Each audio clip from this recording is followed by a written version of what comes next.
All right, ladies and gentlemen, I want to weigh in on the debate about what's better for muscle growth and strength building. Full body training, or what I like to call neck and toes, or a body part split. Now, both work great, but it really depends on how they're implemented.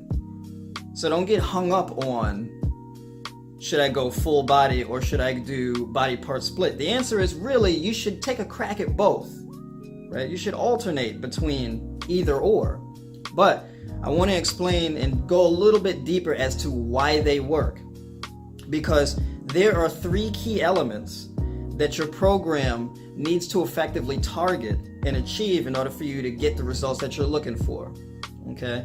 So those 3 elements are going to be frequency, volume, and intensity. And all 3 of these things need to be targeted. The only difference is one training split, like full body, neck and toes, would target 2 of these things way more than a body part split. And it's very important to understand that. So I'm going to talk a little bit about what these 3 elements are and how they work and why they're so important. All right, so I'm going to start with frequency. Now, frequency is how many times a week you train a muscle. Okay? Now, the reason why this is important is because, especially for natural lifters, the more frequently you train a muscle, the more potential you have to grow it. It's very important. Now, the way protein synthesis works as far as building a muscle is you go and you train the muscle, you hit that muscle hard, and that muscle will recover and grow over a 48-hour period. But after that 48 hours, that growth will drastically decline and pretty much flatline. So, understand that if you're only training, let's say you do International Chest Day on Monday, that chest is going to grow Monday, Tuesday, a little bit into Wednesday, and that's it. Okay? And then Thursday, Friday, Saturday, Sunday, you are seeing no chest growth. Now, if you're training chest 3 times a week, let's say Monday, Wednesday, and Friday, that muscle is now growing from Monday through Tuesday, then from Wednesday all the way through Thursday, and then from Friday all the way through Saturday and over the weekend. So you're getting 3 times the growth here when you train a muscle as frequently as 3 times a week. This is a huge advantage to frequency, and it's super necessary, especially for natural lifters. Second on the list is training volume. And this is all about how many sets and reps you do. Now, in regards to hypertrophy, we're specifically talking about how many sets you end up with at the end of the week. So this is your weekly total training volume. Now, scientific research shows that muscle hypertrophy is achieved with anything from 14 to 20 sets a week. So no matter how many times you train a muscle within a given week, make sure that those numbers add up, at least 14 to 20. Now, this number will vary depending on your training age. So if you're new to the game of lifting, you may only need about 14 or 16 sets. Whereas if you're more advanced, you may need that 16 to 20 or even 18 to 20. So you got to play around with it a little bit and see what works for you. Me particularly, what works for me is anything from 16 to 20. But that number also depends on my frequency. Third and final on the list is intensity. How hard are you training that muscle? How hard are you training that muscle group? How much weight are you using and how many reps are you putting in at that weight? Okay, so even if you're doing the 16 to 20 sets, but you're only using like 40% intensity, guess what? That muscle is not really going to grow. But now if you're working in between, 70 and 80%, 60 and 80% intensity on that muscle, well, now you're going to get some growth. And this is why you need intensity as well. You need that frequency, that volume, and that intensity. And the only thing that really varies is, well, how much of these particular things are you going to implement into a given program? That's what I'm going to dive into next. So now in regards to training splits, I'm going to talk about a few here. I'm going to talk about 3 in particular. I'm going to talk about full body training, neck and toes, and we're going to talk about an upper-lower split, where one day you're doing upper body and the next day you're doing lower, or vice versa. And then we got push-pull legs, or legs push-pull, however you want to break it up. One day you're training all the pushing muscles, another day you're training all the pulling muscles, and then another you're training all your lower body muscles. Now, according to scientific research, on paper, apparently, full body training comes out on top in regards to muscle hypertrophy. And this is mainly attributed to frequency, right? Because now, instead of just training a muscle group maybe once or twice a week, you're training it 3 times a week. So if you're training that muscle group Monday, Wednesday, and Friday, you are getting recovery and growth to that muscle group all week long. There ain't no gaps. So that's a big advantage, especially to natural lifters who are trying to maximize that growth process of muscle. Okay, now in regards to volume, if you do 5 sets on a given muscle group 3 days a week, that comes out to 15 sets. So as far as volume goes, if you need to land somewhere in between 14 and 20 sets, if you're getting 15, you're in the range. So you're doing enough volume also. Now with the volume, you got to be careful, because I wouldn't really advise for newbies or even people on an intermediate level to be doing 20 sets a week on a full body training program, because now you're risking burnout. There's only but so much you can recover from.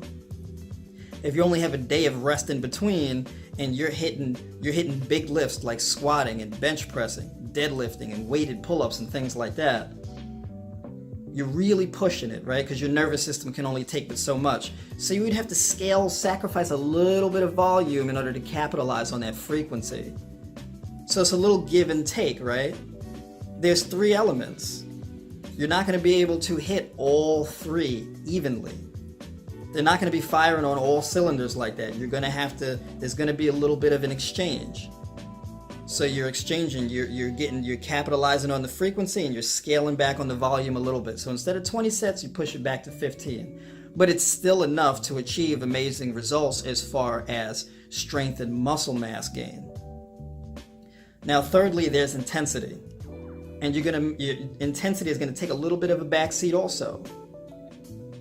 Because if you're hitting chest on a full body day, it's not like hitting chest on chest day. Because you're not doing 3, 4, or 5, or 6 chest variations.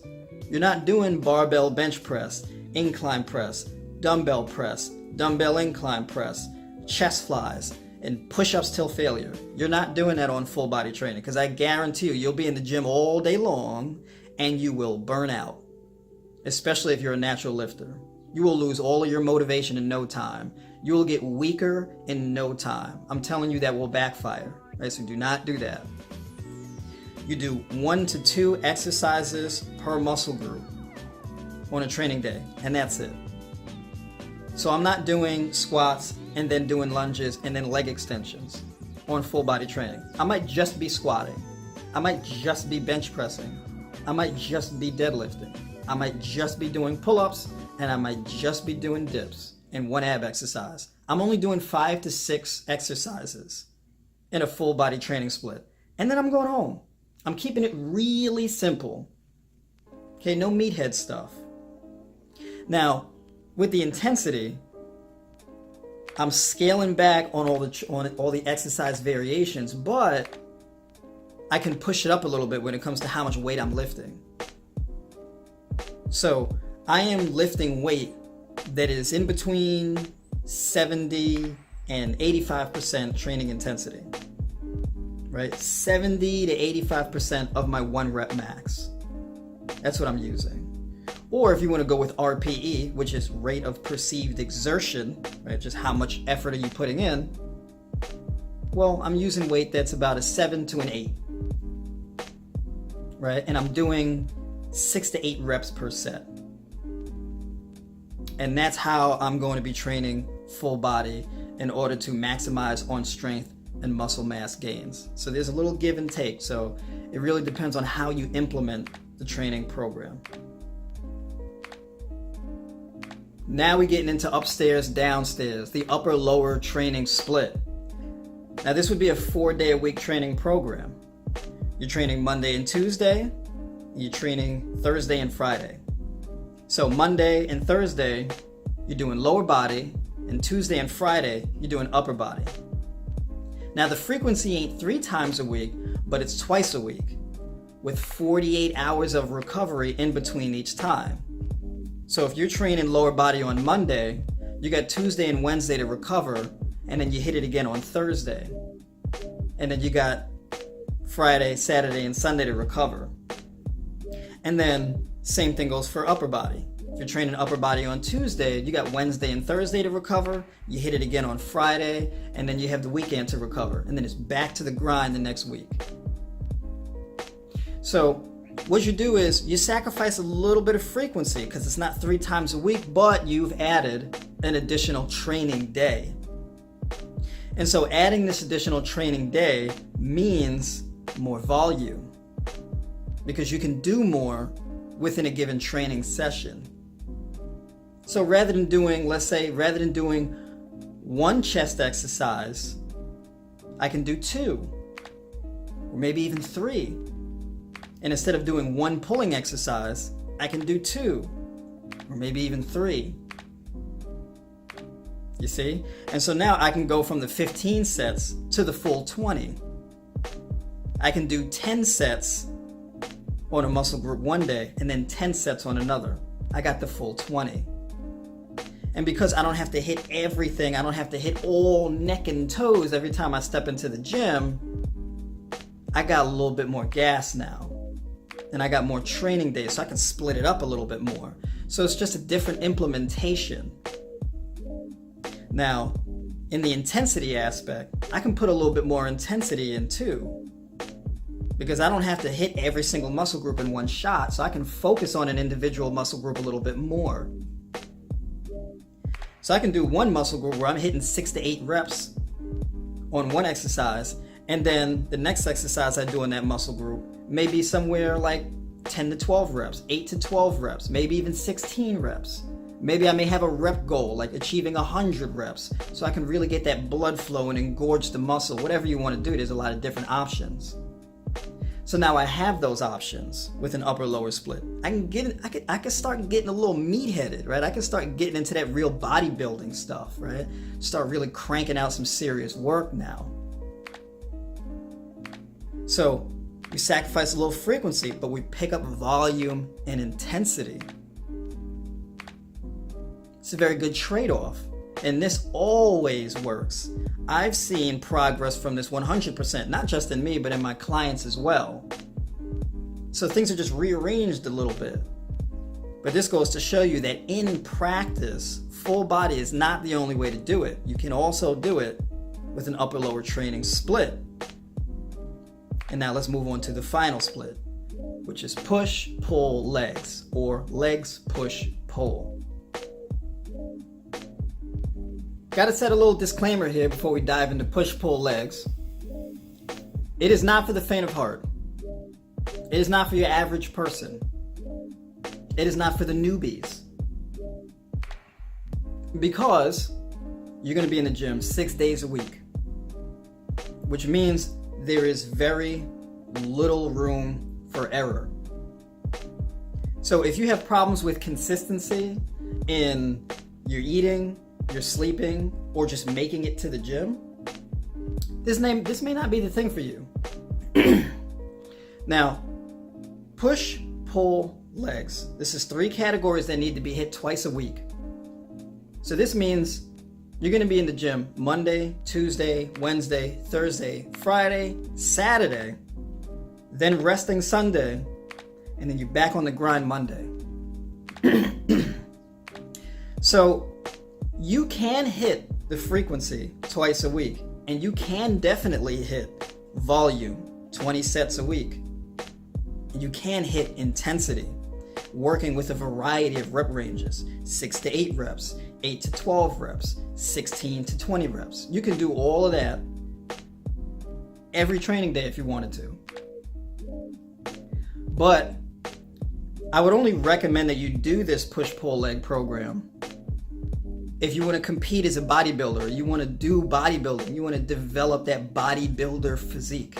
You want to look abnormal, right? You want to have like rear delts the size of like somebody's biceps.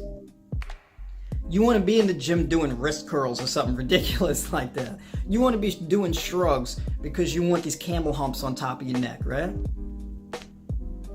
You don't just want to have a beach body. If you just want to have like an athletic build, you just want to drop body fat and have a well-shaped physique, well, you can do that with full body or upper lower.